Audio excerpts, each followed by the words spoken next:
voltando, né? Então, Semana de Arte Moderna terminou, né? Digamos assim, teve os seus 3 dias, né? De apresentações, de inovações, de mostrar realmente o projeto para a sociedade e logo depois surge o modernismo. Pessoal, o modernismo, como eu disse a vocês, né? É dividido em 3 fases, né? Tá as 3 fases aí.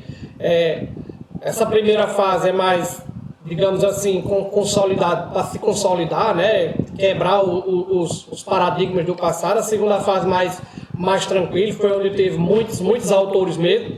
E a terceira fase, né? Que alguns falam, né? Ou alguns já pode ser citado como a terceira fase, digamos assim, contemporânea, né? Que é até os dias de hoje, que é o que a gente vive hoje. Mas, como eu disse a vocês anteriormente, é o modernismo, é uma nova literatura, é um novo fazer literário, e tudo passou pelo pré-modernismo e pela Semana de Arte Moderna. É tanto que a gente vai estudando aqui e vai ter que lembrar alguns conceitos, né, tanto do pré-modernismo quanto da Semana de Arte Moderna, para poder entender o que é o modernismo, né?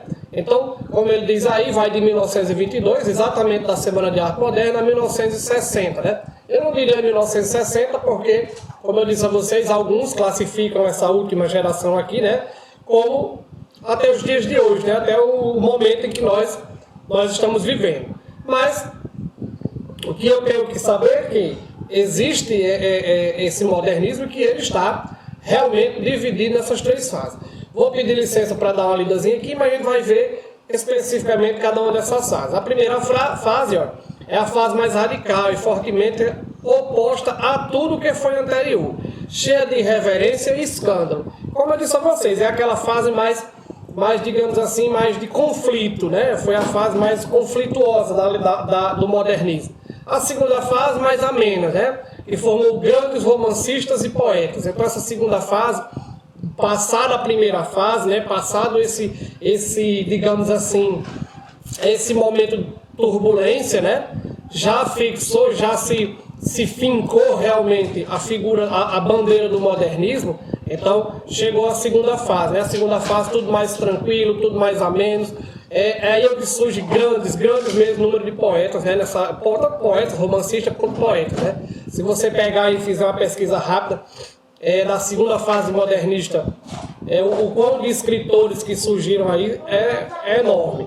E a terceira fase, também chamada de pós-modernismo, por vários autores, que se opõe a certos modos à primeira. Ou seja, mesmo dentro da mesma escola literária, mesmo dentro do mesmo engajamento, né, que era do modernismo, que foi iniciado lá na Semana de Arte Moderna, essa inovação, mesmo dentro de tudo isso, ainda existe essa terceira fase aqui, ó, que ela de uma certa forma, se opõe à primeira fase, né? De uma certa forma está se opondo à primeira fase. Então, mesmo dentro da mesma escola, ainda tem essa oposição de fases, beleza? Mas vamos aqui começar pelo contexto histórico. Pessoal, o contexto histórico do modernismo, onde é que ele está inserido, né? O que está acontecendo no nosso Brasil para que venha influenciar, né, bastante o modernismo. Crise econômica, então é a crise econômica pela qual o Brasil passa, né? Uma crise econômica que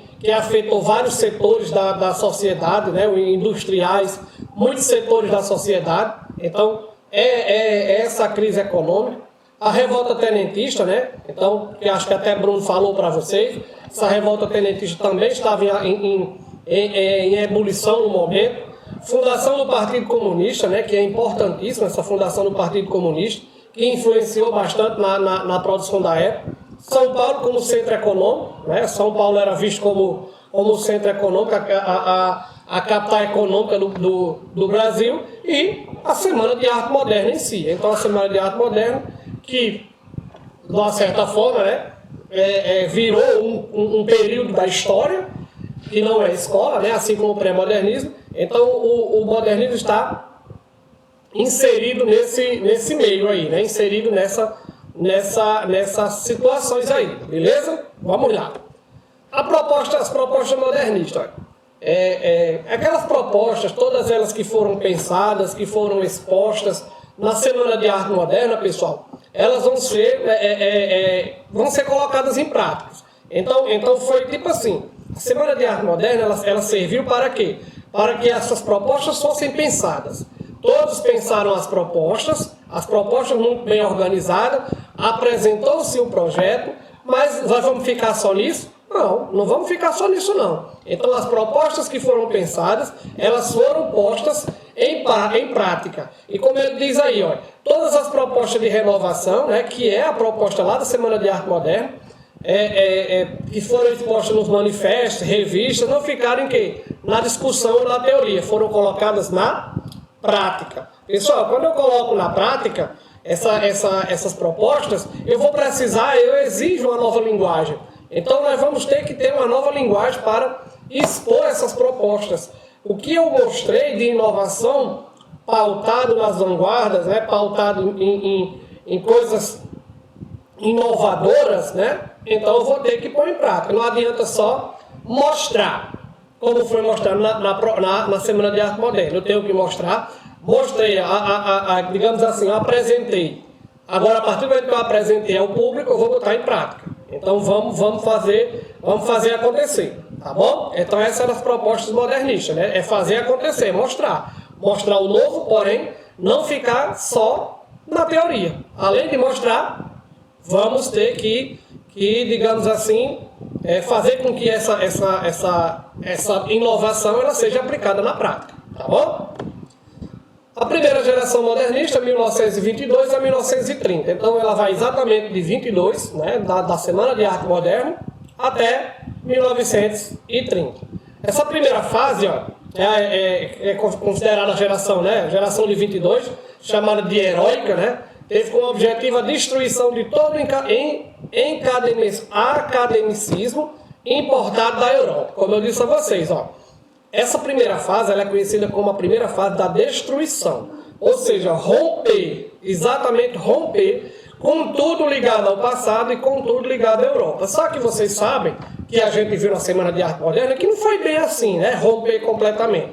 A gente foi influenciado por vanguardas europeias. Então, esse academicismo que eles tanto queriam romper com relação à Europa, né, que foi importado da Europa, de uma certa forma, é um pouco, digamos assim, contraditório. Em alguns momentos, eles recorreram, né, às vanguardas europeias. Então, eles recorreram à vanguarda europeia para quê? Para exatamente mostrar, né, essas inovações que foram pregadas lá na Semana de Arte Moderna. Os principais autores da primeira geração, Mário e Oswald de Andrade, Manuel Bandeira, Antônio de Alcântara Machado. Então esses autores são os autores da primeira fase. Tem um fato bem interessante aqui, ó, nesse panfletozinho do lado aqui, ó, quando ele diz assim, ó, a arte alegre e vital, sensibilidade mais próxima da realidade nacional. Ou seja, essas inovações que elas vieram para agregar na literatura brasileira, no modernismo, também aproximou a realidade nacional. Ou seja, mostrou-se a realidade, mostrou o que realmente era. Tem aquela coisa, o Brasil é belo. Tem o lado belo, mas tem o feio também. Vamos mostrar o feio também. Não vamos ficar só presos na utopia de que tudo é maravilhas. Não pode, tá entendendo? Então ela veio também com essa preocupação. Incorporação dos novos meios, aí sim fez grande diferença. Ó. O cinema foi incorporado, o telefone, o rádio, o jornal, o plurilinguismo. Ou seja, eu tenho, digamos assim, meios de comunicação. Eu tenho meios para expor a minha literatura. Eu tenho meios para mostrar a inovação do modernismo. Então a primeira fase, como está bem distinto, bem classificado aqui, é como a destruição. Uma destruição com o passado. Vamos romper. Sempre bato nessa tecla. Não vai apagar nada do que foi feito até agora de literatura. Não vai apagar. O que eles defendem vamos deixar guardadinho ali, foi lindo, foi maravilhoso, tem essa importância. Vamos deixar guardado. Vamos começar uma nova brasilidade a partir de agora. Vamos começar uma nova literatura. Um novo momento da literatura. Uma literatura mais brasileira possível. Ou seja, uma literatura sem aquela formalidade vindo da Europa, sem aqueles moldes que a gente já estudou aqui nas outras escolas. No romantismo tinha tipo uma pirâmidezinha que acontecia nos romances lá. Então vamos deixar isso de lado. Vamos fazer com que a literatura ela seja inovadora, que é a proposta realmente da geração, né, da geração de 22, que começou lá na Semana de Arte Moderna, tá bom?